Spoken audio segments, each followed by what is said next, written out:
Que tal a gente hoje estudar um pouquinho de bioquímica, metabolismo do trato gastrointestinal? É isso aí, domingão, e os alunos de veterinária, de medicina veterinária estão fazendo o quê? Estudando! Chegou a B2 e é hora da gente dar esse gás final, usar essa energia aí nesse final de semestre. Lembrando que a gente não estuda só pra prova, a gente estuda pra vida, pra gente se diferenciar no mercado. Não tem que saber apenas as especialidades, tem que saber sobre o funcionamento do organismo, o metabolismo, a bioquímica do organismo. Dessa forma você consegue lidar melhor com qualquer tipo de doença, qualquer tipo de adversidade. Eu sou a doutora Daniela Richopo, biomédica, aqui com você. A biomédica agora na medicina veterinária. Lembrando, nunca perdendo minhas raízes. Vou sempre atender meus humaninhos queridos. E agora a gente expandiu também para os animais. Então vamos junto nessa jornada do Estude Junto Biomed Vet com a doutora Daniela Richopo. Se você não me segue, custa nada, mas ajuda bastante. E sempre que vê um vídeo meu, deixa um likezinho ou um dislike, tanto faz. Importante é você mostrar que você existe e que esse vídeo tá chegando até você. Deixa a mensagem pra mim, porque isso faz o vídeo circular e chegar em mais pessoas. Existem não mais tutores, né? O Conselho Federal de Medicina Veterinária agora mudou, são responsáveis. Então há muitos responsáveis por animais que às vezes fica na dúvida e quer entender um pouquinho mais o funcionamento do organismo. Esse vídeo pode chegar até ele para ajudar a direcionar ele, entender e até mesmo a procurar também profissionais especializados, tá? A qualquer sinal, procure um médico veterinário. Vacina somente com médico veterinário, porque somente os médicos veterinários têm acesso a vacinas que são reconhecidas e legalizadas, tá? Vacina feita por farmacêutico, por vendedor de loja de ração, de produto de veterinário, não são vacinas reconhecidas, vacinas legais, tá? Legalmente reconhecidas e supervisionadas. Então vamos começar? Eu vou mostrar aqui uma coisa pra vocês, tá? Hoje eu não vou usar o computador, vou usar isso aqui. Isso aqui é um mapa mental, tá? Eu faço mapas mentais pra estudar. Tem gente que fala assim, nossa, tudo que você pergunta a Dani faz. Gente, eu não tô há 48 anos na vida de passagem, tá? Eu não estou de passagem, então eu aprendo, eu estudo muito, eu estudo o tempo todo. Só de pós-graduação na biomedicina eu tenho mais de 18. Só de pós-graduação, tá? Fora as especialidades e as especializações. Só que há muitos anos eu sempre tive uma ânsia de aprender, de estudar. Sou nerd, sim, adoro ser nerd. E uma das coisas que há muitos anos eu aprendi foi sobre a neurolinguística, a programação neurolinguística e o funcionamento neurolinguístico. E uma coisa que eu aprendi, eu dei aula por muitos anos, tá, gente? De PNL, de inteligências múltiplas e de aprendizado acelerado e memorização, tá? E uma das ferramentas mais poderosas da memorização é isso aqui, mapa mental. Desculpa essas ferramentas que tem aí, mapa mental, que faz os organogramas. O bom é você fazer com a sua mão. E ele tem um formato, tá, gente? O formato dele é assim, eu tenho uma ideia central e dela vai variando, vai declinando todas as outras. E qual é a diferença desse para os mapas mentais que a gente vê aí de programas? Esse aqui respeita e vai de encontro com o funcionamento dos neurônios. Isso aqui tem o formato das sinapses cerebrais, onde o aprendizado, quando ele é linear, ele fica muito difícil de aprender, tá, gente? Porque linear, eu estou, teoricamente, obrigando o meu neurônio a se conectar lateralmente, linearmente. Quando eu faço um mapa mental, eu arrumo as informações na disposição do neurônio. Então, eu tenho aqui esse primeiro, sempre, aí a gente tem uma sequência, né? Um dia eu ensino pra vocês, deve ter material disso há mais de 20 anos aí na minha página. Senão, a gente uma hora marca uma aula. Então, eu tenho a ideia central e dela vai declinar. Então, de cada detalhe, então eu tenho a ideia principal, detalhe. De cada detalhe, eu vou rodando os subdetalhes. Sempre fazendo a conexão no formato da sinapse cerebral, tá? Então, sim, a Dani faz um monte de coisa. Mesmo assim, eu tô sempre aprendendo e tem muita coisa pra aprender. Então, a gente vai aprender junto. Então, vamos lá, vamos começar aqui. Explique por que ATP é chamada moeda energética. Primeira coisa, o que é ATP? adenosina com 3-fosfato, adenosina trifosfato. Então, ela é uma moeda energética porque ela armazena energia. Adenosina trifosfato, ATP, é energia, tá?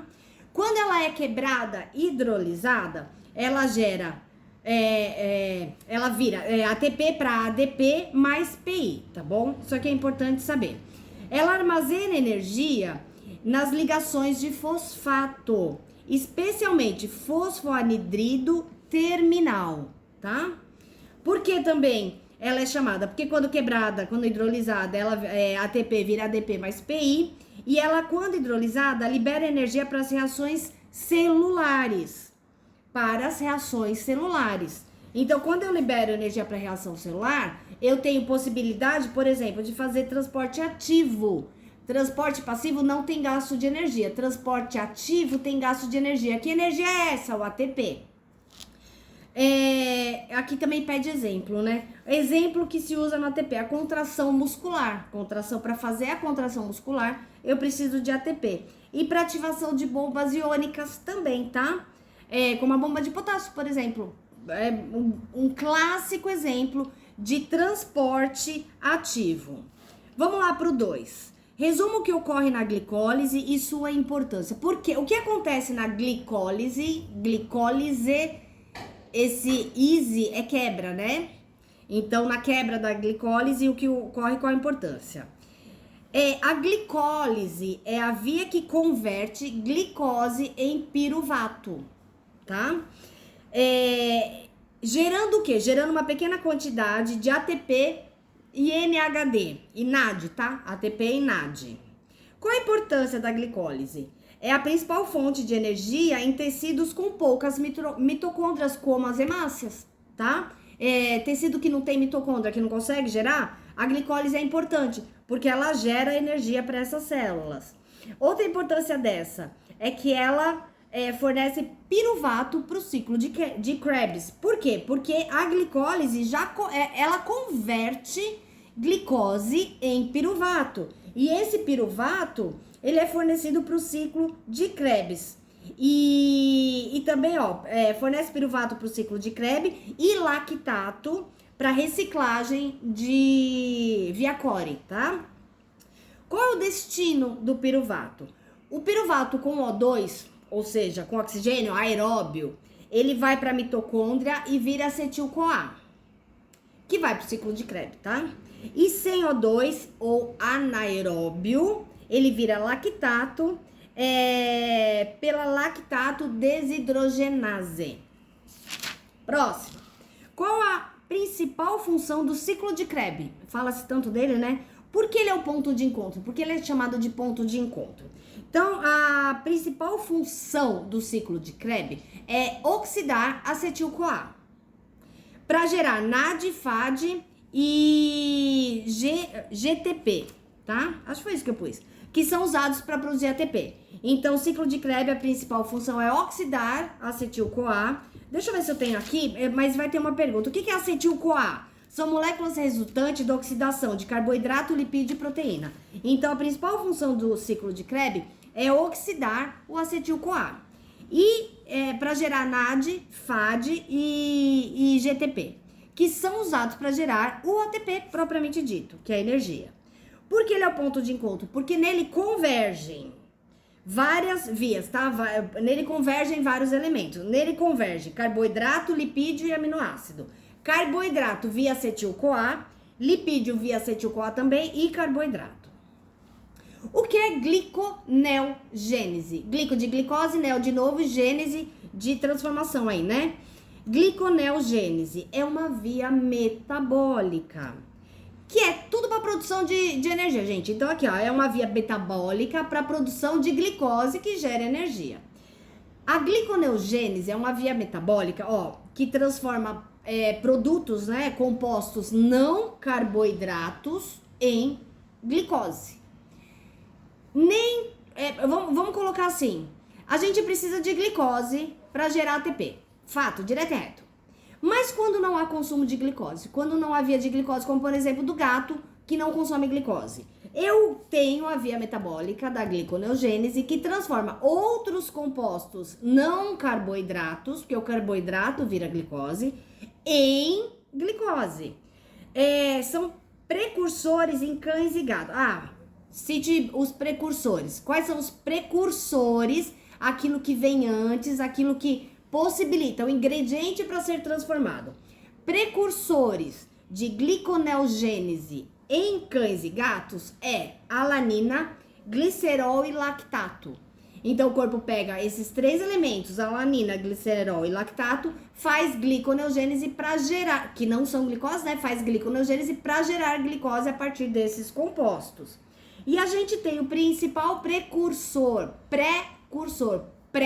antes do curso, antes da coisa rolar. O principal precursor do ruminante é o propionato, que é oriundo da fermentação ruminal, tá? Vamos ver as particularidades metabólicas que tornam o gato um carnívoro estrito. Então vamos lá. As particularidades que tornam o gato um carnívoro estrito é a sua atividade contínua e ininterrupta, contínua de gliconeogênese. A gente já sabe que é gliconeogênese. É a geração de glicose a partir de compostos não carboidratos, tá? Isso independente da dieta, tá? Porque isso já é parte do organismo do gato. Independente da dieta, ele faz gliconeogênese contínua. E ele tem uma necessidade elevada de aminoácidos essenciais, como a taurina e a arginina. Isso também é uma característica, exatamente para transformar, né? Isso também é uma característica do gato e uma particularidade metabólica que torna ele um animal estritamente carnívoro, tá? Outra coisa, o gato tem uma capacidade limitada de usar carboidrato como fonte primária. Olha só, ele tem dificuldade de usar carboidrato como fonte primária porque ele faz muita gliconeogênese. Isso já é parte da constituição dele. Não adianta assim, coitado, tá forçando muito, fazendo muita gliconeogênese, eu vou dar carboidrato pra ele. Ele não processa, tá? Já ouviu falar gato não pode comer massa? Porque não processa carboidrato. Ele tem uma dificuldade muito grande de gerar energia a partir dessa fonte primária de carboidrato. Então, ele vai pra gliconeogênese. E o metabolismo do gato depende muito de proteínas, tá? Para manter a glicemia. Então, o gato, para manter a glicemia, precisa de muita proteína, porque é usada para fazer gliconeogênese e gerar energia. Agora, vamos lá, né? O que é acetil-CoA e por que ele é o portal central? Então, acetil-CoA tem como definição ser moléculas resultantes da oxidação de carboidrato, lipídio e proteína, tá? Ele é uma porta central porque dela partem todos os metabólicos principais. Ciclo de Krebs, que gera energia, lipogênese, que é a síntese de ácidos graxos, formação de corpos cetônicos e síntese de colesterol. Vamos ver alguns nutrientes que viram acetil-CoA: glicose, ácidos graxos e aminoácidos cetogênicos, como a lisina e a leucina. Agora eu vou voltar aqui, porque eu tenho outros questionários aqui pra gente ver juntos. Então vamos lá, vamos descrever o processo de lipólise. Lipólise, quebra de lipídios. E a beta-oxidação, aquele B tortinho, gente, fala beta, tá? E a beta-oxidação, incluindo onde ocorre o destino dos produtos. Então vamos lá. Lipólise é a quebra de triglicerídeos em glicerol mais ácidos graxos livres. Então, o que é lipólise? É a quebra de triglicerídeos em ácidos graxos, em glicerol mais ácidos graxos livres. Onde ocorre? No tecido adiposo, né? Onde é tecido adiposo tem lipídio, então é lá que ocorre a lipólise do lipídio. As enzimas principais, LH e ATGL. LH é a lipase hormônio sensível e a ATGL é adipose triglicerídeo lipase, tá? Para que serve isso aqui? Para regulação. Ela é ativada por as enzimas principais ainda, né? A regulação dela ativada por glucagon, adrenalina e cortisol e ela é inibida por insulina, tá? E a beta-oxidação, o que é? Degradação de ácidos graxos em unidade de acetil-CoA. Então, a lipólise é a quebra de glicerídeos em glicerol mais ácidos graxos. E a beta-oxidação é a degradação de ácidos graxos em unidade de acetil-CoA. Tá vendo que eu tô metabolizando tudo isso. Onde ocorre nas mitocôndrias. Quais são os produtos finais da beta-oxidação? Acetil-CoA, que entra no ciclo de Krebs ou vira corpos cetônicos, tá? E também produto final da beta-oxidação, NAD e FAD, que geram ATP na cadeia respiratória. Quem respira? A célula, tá? O organismo faz troca gasosa. Quem respira são as células, respiração celular, célula. O que são, então, os corpos cetônicos, né? Que é subproduto aí da beta-oxidação e subproduto da acetil-CoA. Subproduto da beta-oxidação é acetil-CoA e o acetil-CoA vira corpo cetônico. O que é corpo cetônico? É um metabólico derivado da acetil-CoA, tá? Quais são os principais? Ácido acetoacético, beta-hidroxibutirato. Só mais uma coisinha aqui, só vou falar de novo. Corpos cetônicos são metabólicos derivados do acetil-CoA. Quando eles acontecem? Quando abaixa a disponibilidade de glicose, tá? Os principais, ácido acetoacético e beta-hidroxibutirato. E também a cetona, tá? Corpos cetônicos, quando eles são úteis? No jejum prolongado, quando eles são úteis para serem utilizados, tá? No jejum prolongado, nas dietas pobres em carboidrato, picos de lactação em ruminante, hipoglicemia funcional, tá? Funcionam como fonte de energia alternativa por pouco tempo.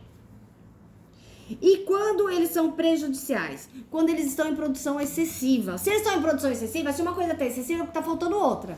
Tem sempre que lembrar isso. Não existe uma produção excessiva, exceto uma patologia, tá? Se eu tô com produção excessiva de uma coisa, é porque bioquimicamente, metabolicamente, outra está faltando, tá?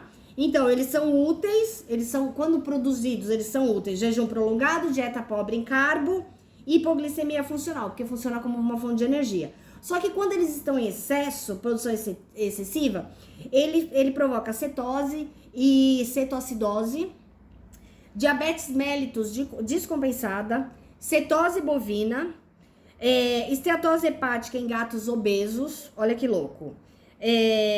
Por causa da acidose metálica, causa depressão do sistema nervoso central, desidratação e risco de morte. É o tal do coma da diabetes, tá, gente? Coma cetônico. Acho que é cetônico que fala, não lembro. Mas é o coma do diabetes, é esse coma de exageros de corpos cetônicos e de falta de energia, tá? Diferencie triglicerídeos e colesterol quanto à função e dê exemplos. O professor pediu, eu dou. Vini, você pediu? Exemplo, a gente dá exemplo. Então, vamos lá. Homenagem a você. Aqui, ó. Várias cores, Vini. Homenagem a você, professor. Triglicerídeos. Função. Principal forma de armazenamento de energia, tá? A gente, quanto tá mais gordinha, a gente tem muita energia armazenada. Essa é a verdade, né? Mas pra começar a gastar, a gente... Triglicerídeos é a reserva energética no tecido adiposo, tá? É a fonte energética na lactação, por exemplo. Serve para produção de calor e estados de demanda aumentada. Esse é o triglicerídeos, tá bom? Colesterol, componente estrutural e precursor biológico. Triglicerídeo é a principal forma de armazenamento de energia, reserva de energia no tecido adiposo. E o colesterol é um componente estrutural e precursor biológico. Precursor é aquilo que vem antes de algo que vai se transformar, ou seja, é o ingrediente que vai virar algo. Ele serve para quê? Formação de membranas celular. E também para síntese de hormônios esteroides, como o cortisol, a aldosterona, a progesterona e a testosterona. Então, essa reserva energética que a gente tem na gordura é uma reserva energética também para o funcionamento total do organismo, como, por exemplo, síntese de hormônios. Eu preciso de lipídios para síntese de hormônio. Em que formato? No formato triglicerídeo, ele é a reserva no tecido adiposo, e no formato colesterol, ele está disponível ali para fazer a síntese de hormônios esteroides e também para a produção de ácidos biliares. E aí a gente entende o porquê. A produção excessiva de corpo cetônico, que é a falta de energia, pode gerar uma estatose hepática em gatos gordos. Olha que louco. Por que os equinos têm limitação na digestão de grandes quantidades de gordura? Sim, equinos não devem consumir gordura. Por quê? Porque eles são fermentadores pós-gástrico. Os ruminantes são pré-gástrico e os equinos são pós-gástrico, lá no intestino grosso. Eles não evoluíram para uma dieta lipídica. Eles têm baixa secreção natural de lipase pancreática. Então, para eu quebrar o lipídio, que é a gordura, né? Então, a pergunta é, por que a ingestão de grande quantidade... por que ele tem limitação na ingestão de quantidade de gordura? Porque a gordura é um lipídio. O lipídio, para fazer a lipase, ele precisa de lipases pancreáticas. E o equino é biologicamente incapaz de produzir grande quantidade de lipase. Ele produz uma baixa quantidade de lipase pancreática. Ele tem uma capacidade também limitada de absorção de micelas no intestino delgado, tá? O que acontece com o aumento súbito de gordura na dieta de um equino? Diarreia, redução da fermentação de fibras e cólica. Explique por que a ATP é chamada moeda energética. Eu já vi isso aqui, gente. Olha, acho que eu já fiz todos eles. Será que eu já li todos eles aqui? Já vimos o processo de lipólise e beta-oxidação. Então, lipólise. Aqui, ó. Fazendo um resumo não, né? A revisão da revisão do resumo. A lipólise ocorre no tecido adiposo e quebra triglicerídeos em glicerol mais ácidos graxos. LH e ATGL. E a regulação dela é ativada por glucagon, adrenalina e cortisol e inibida por insulina. Vimos a beta-oxidação. Ela degrada os ácidos graxos numa outra unidade ainda menor que o acetil-CoA. Ocorre nas mitocôndrias. O acetil-CoA entra no ciclo de Krebs ou vira corpo cetônico. E o produto final da beta-oxidação é NAD e FAD, que gera ATP na cadeia respiratória. Corpos cetônicos, a gente viu que são metabólicos derivados do acetil-CoA. Então, eu tenho a lipase, eu tenho a beta-oxidação, eu tenho a formação de acetil-CoA e eu tenho corpos cetônicos, que é um metabólico que deriva do acetil-CoA, quando o acetil-CoA é metabolizado. Então, quando abaixa a disponibilidade de glicólise. Os corpos cetônicos principais, ácido acetoacético e beta-hidroxibutirato e a acetona. Quando eles são úteis, jejum prolongado, dietas pobres de carboidrato, pico de lactação e hipoglicemia funcional. E quando eles são perigosos, prejudiciais, quando eles estão em produção excessiva, causa cetose e cetoacidose, diabetes mellitus descompensa, cetose bovina e cetose hepática em gatos obesos, quando a acidose metabólica neles causa depressão do sistema nervoso central, desidratação e risco de morte. Vimos também a diferença entre triglicerídeos e colesterol. Triglicerídeos tem função de armazenar, triglicerídeo é uma forma de armazém de energia, é uma reserva energética no tecido adiposo e fonte energética na lactação. Ele tem função, né, de produção de calor em estados de demanda aumentada. E o colesterol é um componente estrutural e precursor biológico. Ele é responsável pela formação de membrana celular, síntese de hormônios esteroides como cortisol, aldosterona, progesterona e testosterona. E também o colesterol está lá na produção, ele é um precursor da produção de ácidos biliares. Por que equinos têm limitação de ingestão de grande quantidade de gordura? Porque eles não são adaptados para isso, tá? Eles são fermentadores pós-gástrico, lá no intestino grosso, tem baixa secreção natural de lipase, que quebra os lipídios, que é gordura, capacidade reduzida de absorção de micelas no intestino delgado, e quando ocorre aumento súbito de gordura, eles têm diarreia, redução da fermentação de fibras e cólica. Vimos também porque a ATP é chamada de moeda energética, porque é uma moeda de troca, né? Porque ela é uma energia, né, adenosina trifosfato, usada em reações celulares e transporte ativo. Glicólise é a quebra da glicose, transformada em piruvato, que gera ATP e NAD. O destino do piruvato, com oxigênio, vai para a mitocôndria e vira acetil-CoA, e esse oxigênio vira lactato, através da lactato desidrogenase. Vimos a importância do ciclo de Krebs, a gliconeogênese. Bom, nós vimos tudo, né, pessoal, que vai cair nessa prova. Por que gato é estritamente carnívoro e o que é o acetil-CoA. Ótima prova pra vocês. Deixa um like, deixa uma mensagenzinha aí pra mim e vamos pra cima. Isso aqui é pra vídeo, isso aqui não é só pra prova. Eu não tenho que provar que eu sei. Eu tenho que gerar resultado, tá? Cuidando da saúde dos animais que passam por nós. E pra quem tá caindo aqui agora pela primeira vez, você vai ver que é exatamente igualzinho dos humanos, né? Porque os mamíferos têm um metabolismo quase que 90%, mais de 90% igual, né? O que ferra o veterinário da prova são as variações das espécies, porque afinal a gente estuda mais de 22 espécies. Beijo pra vocês, ótima prova e vamos pra cima, pessoal! Uma próxima matéria, já já libero pra vocês.